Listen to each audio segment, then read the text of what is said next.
Welcome to kind of uh, a special edition, I guess, a special video for my short story. I've been working on part 5. I had a really good writing session on my stream, and I didn't want to lose that momentum. So I did some changes, and I wrote on my own offline so that I could really concentrate, really get down what I wanted. So I want to share that with everyone if you've been following along so that you can see, first of all, the changes I made and why I made them. And then we're going to look at the new stuff that I wrote. And I'll just read through it and I might pause to explain certain choices I made. But here at the beginning, we have this part. Rick barely had to guide the cart through the sparsely crowded market. Persimmon knew the way and pulled them at a steady trot, slow enough for market goers to clear the cobbled road. So I'm cutting out of the way. It just feels unnecessary. Despite the pace, Rick rocked into Faye every time the slightly bent rear left wheel completed a revolution. So I changed that. I think that sounds better. This is still wordy, so it's something that's definitely going to need to be edited. Replacing the wheel was another chore he would entrust to Nicky. If he'd had his way, Rick would have spurred Persimmon to a gallop, never mind how the cart would have jostled, possibly throwing jars of preserves to shatter on the dusty track, maybe even tossing Rick and Faye. I'm going to skip down because I didn't really change anything here. There's some work I want to do later during revisions. I'm just happy that I have the basic ideas down. I'm going to change it so that he started the trip worried and it's slowly, he was pretending not to be worried and he actually at some point stopped being worried and started to just enjoy himself. This quiet ride with his youngest daughter, this peaceful moment. So skipping ahead, I had him say, I reckon. I did a lot of changes to Rick's dialogue because I decided after part 1 or 2 that I wanted him to really have short, precise sentences. So, yeah, I have him saying, I reckon a lot, but. Oh, no, I'm sorry. This is actually about Faye. I had her say, I reckon, copying him, mimicking him as children do. But I moved it. I think this sounds better. The middle is the best, Faye said. I reckon. Adding that I reckon at the end so that it's an afterthought. It's something that she's trying. And also because the next line, coming from Mari, it would have been a jest. Well, if reckon is here at the beginning, I reckon the middle is the best, Faye said. Coming from Mari, it would have been a jest. I think there's some confusion. What's a jest? And I might change it. That word coming from Mari would have been a jest. So just a slight little change there. I think it makes things a little clearer. And then some changes down here. Rick says, reckon you can walk home. More clearly, he said, tie Persimmon to that post. He doesn't need to say over there.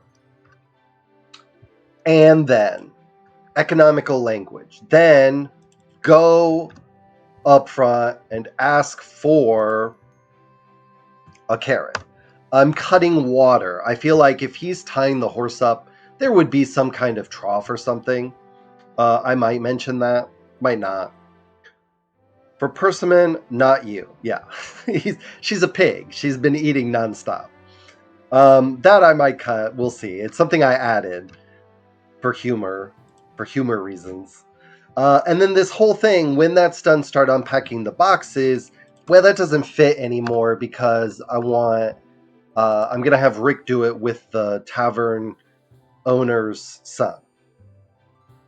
And then Faye did as she was told, quickly nodding the reins before disappearing around the corner.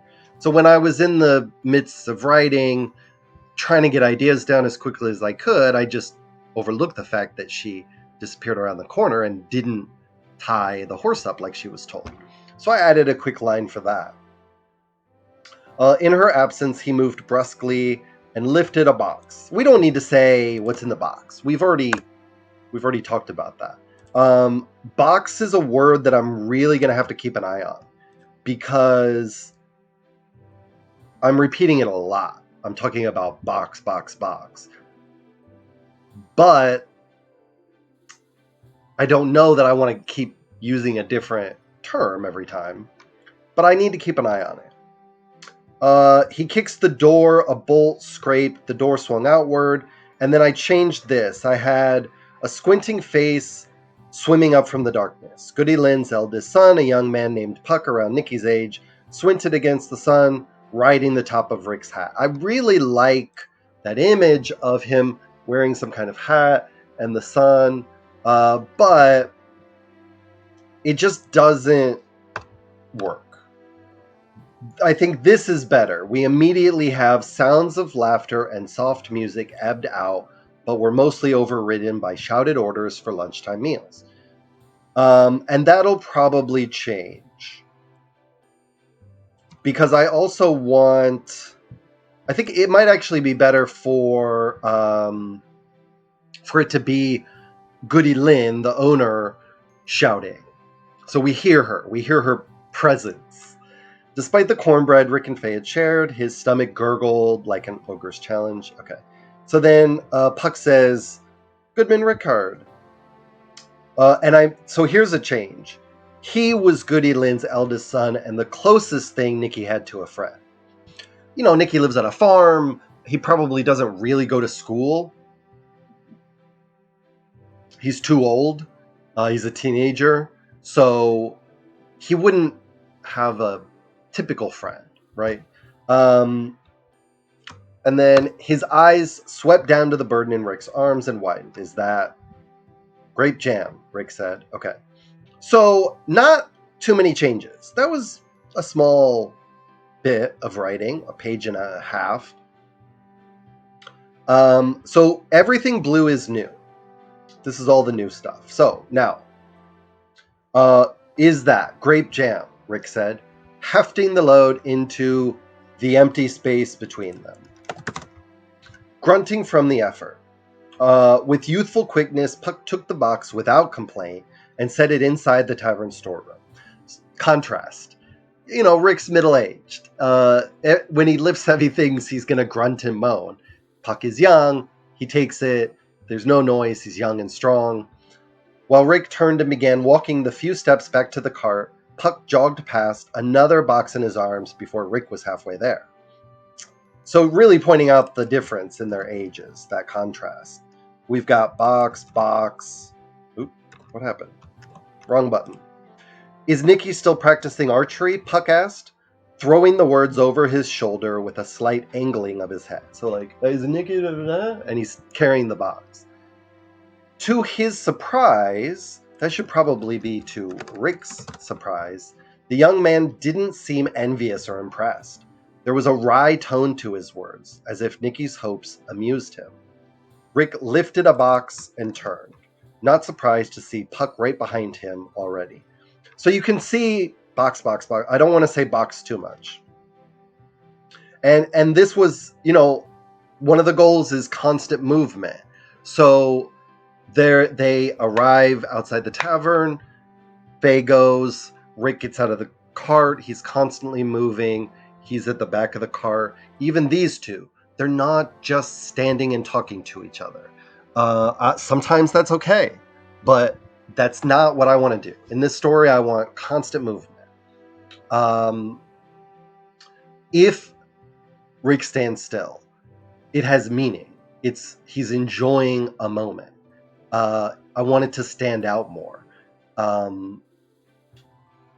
And I just, like, I'm reading a book right now by, I think it's, let me look. Stephen Donaldson. I don't need to look. Stephen Donaldson. And he does that quite often. He has characters just stand there and talk to each other. But in his case, it works because a messenger comes. So you have all this hurried movement. A messenger comes. Everyone gathers around. And then they stand there and they listen, and the messenger is telling a story. And in that story, there's a lot of action and movement. But that's not the case here. So I want people moving around. Unfortunately, Rick said, "You're not?" He waited at the cart for Puck to grab another box, and to his credit, the young man matched his pace as they spoke. This part, I'm not sure about. He matched his pace. I have this idea that, they're passing each other. Puck's hurrying. He's trying to move quick, but they're talking about something that's kind of serious, and so Puck wants to walk there beside him. It's also in the back of my mind. I'm still expanding on this idea that Nicky is kind of showing himself to be a young man and no longer a boy, and somewhat responsible. And Puck is a good contrast, or he's similar age. He has a different job. He works in a tavern. Very different ideas than Nicky, different personality. So it's a continuation of that. Rick's constantly comparing Nicky to other people, things like that. "Unfortunately," Rick said, "you're not?" He waited at the cart for Puck to grab another box, and to his credit, the young man matched his pace as they spoke. "We have plenty of soldiers and caravan guards who visit. The young ones are full of bluster, boasts, and blood ready to be spilled. That's what Ma says. She's right, though it wouldn't hurt her to be wrong once in her life. Uh, don't tell her I said that. Anyway, the ones who have seen a fight are quiet and withdrawn, haunted." Okay, so Puck, he's a very different character. He doesn't live out on a farm. He lives in this market, in this sort of town area. So he's seen a little bit more of the world through the people that come and visit. He's also, influenced by his parents. His ma says, "Bluster, boasts, and blood ready to be spilled." I like that triple repetition of the B. It felt right for him to call her Ma and Pa. But I might change it. I don't know. I didn't want the kids on the farm to call their parents Ma and Pa, but it just feels right. It makes me think of a mom and pop shop, like a Ma and Pa. Uh, and then she's right, though it wouldn't hurt. Okay. Wish Nicky saw things that way, Rick said. "He's got the same thirst for adventure his father used to have," a new voice said. Goody Lynn swam out of the stockroom's shadows. So I moved that idea of something swimming out of the shadows. She's the one doing it. But probably not swam. That feels too gentle. Catapulted, erupted.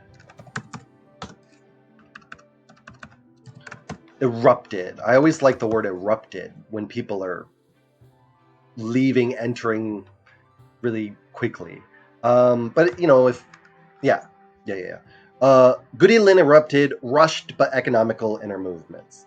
With a dish rag in hand, she swatted the air between her and Rick. "Don't think I've forgotten when you ran off for the Cutters War. I'll wager the tavern you've not told Nicky a word about it. And don't think I didn't hear what you said." So there's some movement and description still missing. I need to add. But she's quick, right? She's talking to Rick. "Don't think I've forgotten when you ran off for the Cutters War." I thought that sounded like a good name for a war. We get some of Rick's backstory. "I'll wager the tavern you've not told Nicky a word about it." And then immediately she turns to her son. "And don't think I didn't hear what you said." "Just a jest, Ma." Ha! As if I could hear anything over the racket inside. "But I know you, Puck. And as reliable a son as you are, you've developed a nasty habit of needling me. There'll be hell to pay if your sisters follow your example and set in on me too. Might be that not a one of you is too old for a good paddling with my soup spoon." Um, I felt like she should have a very distinctive way of talking. Really quick, stringing a bunch of words together, very much the opposite of Rick, but also kind of similar to Puck. He's talking a lot, Rick gives short responses.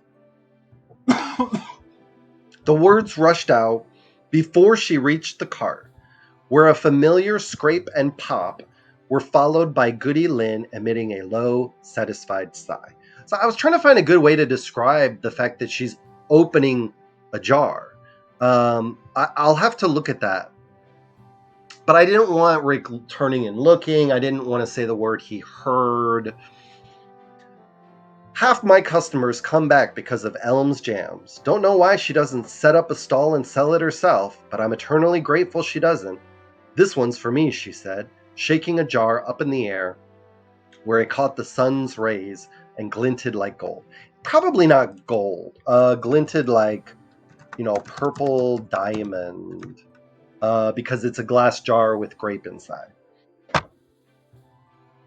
Like a purple diamond. When she reached the back door, she turned and asked. I could also say like the world's largest purple diamond. When she reached the back door, she turned and asked, "Did you hear about Mint? Got himself arrested." And then she was gone, swallowed by the tavern's depths, already shouting orders at one of her daughters in the same breath. The woman's words and overwhelming presence swallowed by the tavern's depths, which were surely too small to contain either. So that's really rough. I'm repeating myself because I started with swallowed by the tavern's depths. But then I had this idea, her words and overwhelming presence being swallowed. And then that gives me the idea that instead of her erupting, she could be like spat. I'll have to rearrange it, but I don't want to do that in this video. The stockroom's shadows spat out Goody Lynn. And then when she disappears, she's swallowed by the shadows. They're alive. They're a consuming essence. So she keeps, changing topics, right? Did you hear about Mint? Got himself arrested, and she's gone. She has advanced our story. Just saw him, Rick said. A lot of folks buy seeds from him, and there weren't ever any harm in it, Puck said. After his mother's appearance and abrupt disappearance, he'd started moving as if she were lurking in the shadows, waiting to strike at him with her soup spoon. So this part's really rough. I need to add a comment. He's moving even quicker than before.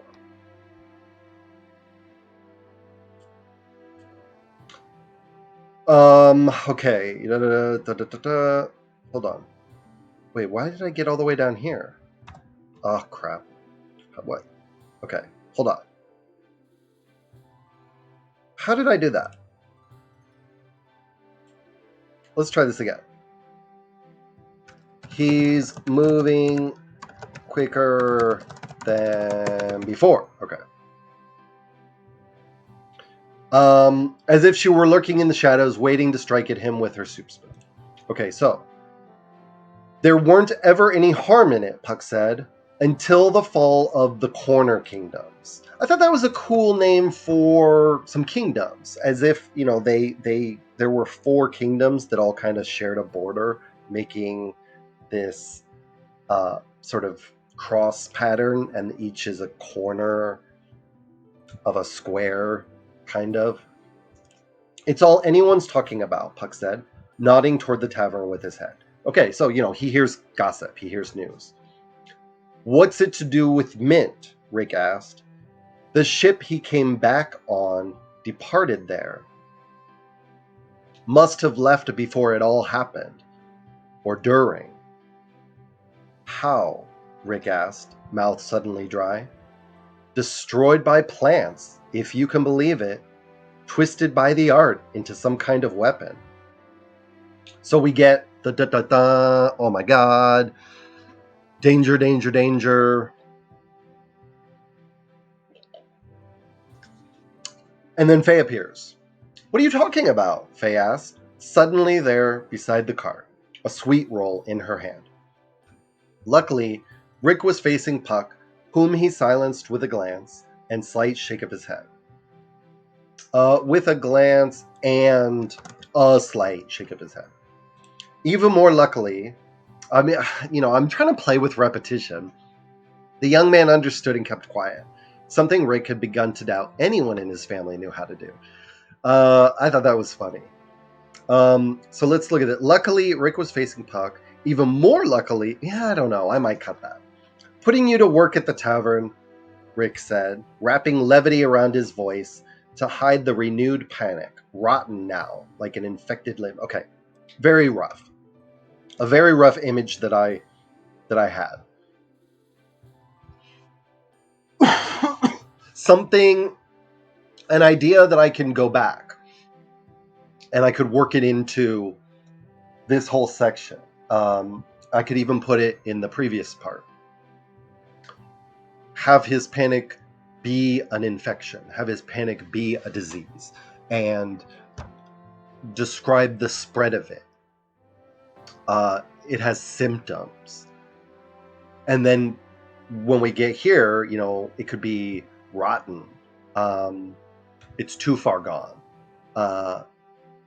It would be really fun to play with that. That's something that I really want to explore more. But who would take care of Greenie? Faye asked, nonplussed at the prospect of working. The girl would probably love it. Her cherubic smile and good humor would earn a steady flow of tips, while Goody Lynn and her daughters would fatten the girl with sweet rolls. I keep talking about sweet rolls. I don't know why. That's just in my head every time I write a story nowadays.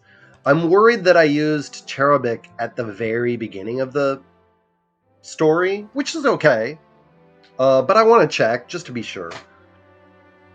Who's Greenie? Puck asked, rushing to the girl in a crouch, catching her under the arms and lifting her with exaggerated effort. Right? What did they feed you on that farm? You're getting heavy. Rick didn't hear Faye's response.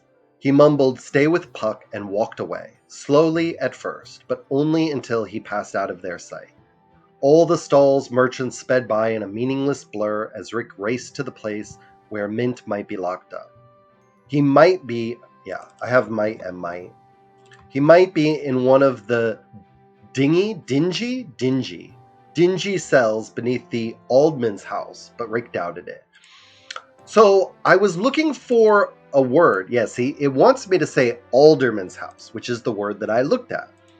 Alderman appears in the Witcher novels. So I thought, that kind of fits. But an alderman is kind of an elected official, and that's not quite right. So I was looking at the etymology of alderman, and it used to be like EOLD or EAOLD. Like it had a spelling that I really liked. But then I thought, ald meant old, like old man. Someone who's old is wise. And I thought, well, that fits perfectly. Like, I want someone who's kind of a older, respected figure. They're not a sheriff, but they're in charge of overhearing disputes, keeping the peace, things like that. So the Alderman's house. Despite being the market's heart, the square saw less traffic and noise than most of the crooked rows and streets fashioned on the bluff overlooking the sea. Just whatever popped into my head, I was writing down. It was too bright, too exposed. Few merchants were honest enough to do business out in the open for all to see. I like this idea. I don't know if I'll keep it, but they're going to be somewhat honest. They're not all dishonest, but they're definitely trying to get the best deal that they can, which is kind of dishonest in a way. People pass through on their way to elsewhere, stopping to regard a contortionist, musician, or mummer, and to perhaps toss a coin their way. Others came with rotten fruit, limbering up their throwing arms. So this nice transition to the next scene. A trio of young men fit that description, standing before Mint with an entire basket of rotten tomatoes. His arms made a horseshoe. That was my first thought. And then I thought his upper body resembled a pitchfork with his arms and head locked into the stockade. That's the one I want. I was trying to think of farm imagery. With his arms and head locked into a stockade, and his body bent like a branch heavy with autumn apples. Yeah. It felt wrong seeing him in the light, and he was younger than Rick had always assumed, but only by a few years. Without his trademark cloak and hood, plus the shadows he wrapped around himself like a favorite blanket, he could have passed for Nicky or Puck's older brother. So, quite young, right? He had sandy brown hair, a familiar twinkle in his eyes, and he wore the cockiest smile Rick had ever seen. With good reason. The trio pitched tomatoes with all their strength, but the soft globes stopped astride from Mint's face, splattering against an invisible barrier and falling to the ground atop a mushy pile of fly-covered fruits and vegetables. I want to say a half stride from Mint's face. But I don't know if it should be hyphenated. I think they tried throwing a barrage with identical results. Rick approached the merchant, squatting down to meet his eyes as the boys left, scattering taunts and disappointments in their wake. Maybe leaving taunts and disappointments in their wake, but I do like scattering. Can't escape with the art? Rick asked. To never return? Mint asked with a wry smile. No. Far better to accept my punishment such as it is. I'm getting off light, all things considered. But you're not here out of sympathy or to right my wrongs. The magic seed I sold you has grown, and true to my word, it was magic. What kind? Rick asked.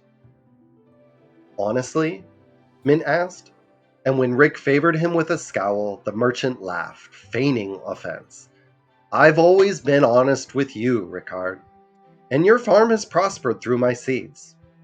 Could have prospered more, but speaking of honesty, you're about the most honest man I've ever met. Humble to a fault. The seed, Rick growled. Where did it come from? South Bank, Mint said. Without thinking about it, Rick reached down for a handful of the rotten mess near his feet and pushed it firmly into the center of Mint's face, smearing it for good measure. Under other circumstances, Rick might have stayed to enjoy the genuine guilt dripping from the man's face like the brown juice running in rivulets down to his chin. But South Bank was one of the corner kingdoms. So that's definitely the end of part 5. I got to the end. South Bank was one of the corner kingdoms. So now we know we've got our faraway kingdom. It's been destroyed by plants. We've got that information. Rick's got to get back to the farm. He's got to find out what's going on. And this I worked hard on because I wanted that I always forget the word. What's the word? Symmetry. When you fold something in half perfectly, you can cut it down the middle and both sides are the same. That symmetry. The guilt dripping like the brown juice. Taking something that's in the scene for the simile. That's something I really love to do. There's no point in talking about some random thing. Your simile needs to fit in some way. There needs to be a reason why you chose that specific image for comparison. The pacing isn't quite right. I think you can hear it when I'm reading. It's so short. Can't escape, to never return, blah, blah, blah. What kind? Honestly, blah, blah, blah. The seed, where did it come from? I mean, Rick wants the information quickly, but it feels like it needs one more little beat, right? Mint, I feel like he needs to justify himself just a little bit more, because he does have his pride, and he doesn't want Rick to think that he's a bad person. He does kind of maybe admire him a little bit or respect him a little bit. They have a long-standing relationship. It's a trade relationship. It's a business relationship, but still they have some kind of relationship.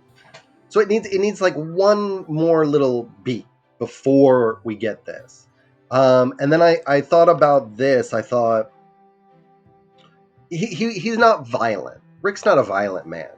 So firmly is the perfect word. He doesn't shove. He doesn't smash. He just, without thinking, reaches down, grabs it, shoves it in his face, smears it, and then he's gone. It's just something that needs to be done. This guy can't just block everything with his magic and not actually suffer any consequences. But Rick also, despite the fact that Mint might have sold him a seed that could end up killing his family, he still wouldn't strike him. He has principles, he has values, he's a good man ultimately. So that's it. That's part 5. That's everything I worked on. I hope you like it. Part 6 is coming. That's going to be, we've got the tension rising. It's been slowly rising. That's something that I'm going to have to look at in the rewrite. Like really look at how the tension is rising and whether it's enough or too much. But part 6 is where we really reach our climax. Rick's going to get home. He's going to see vines growing up around the house. He hears screams and shouts and yells. He thinks, oh my God, they're all dead. They're all dying. And he finds out that that's not the case. And we get our, okay, they're okay. And we get some magic and some wonder. And we get to just enjoy that. And also we need to understand, well, what's happening? I mean, is it a trick or is this plant really just taking care of them?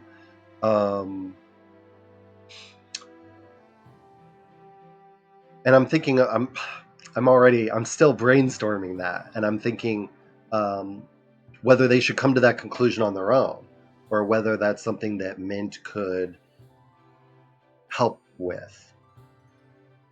Maybe he, as Rick's like smashing something in his face, maybe he uses his magic to slip something into Rick's pocket. It's a possibility. Probably not. But anyways, so we're getting really close to the end. Part 6, it's going to be, it's going to be fun. It's always fun, but it's going to be a little bit tricky because I need to get the tension just right. The screaming, how Rick's feeling, what Faye's feeling. Does he try to hide that panic from his daughter, or does he just let it wash over him? I've introduced the idea that he fought in a war. How does that affect him? Because that's a part of he and Nikki's story, a part of their relationship. There's a lot to consider. But part 6 is really about letting that tension climax fairly quickly and then letting us relax into the magic and showing the routine on the farm and how it changes. And then really that's the end of the book. So we're getting, not the book. That's the end of the story. Sorry.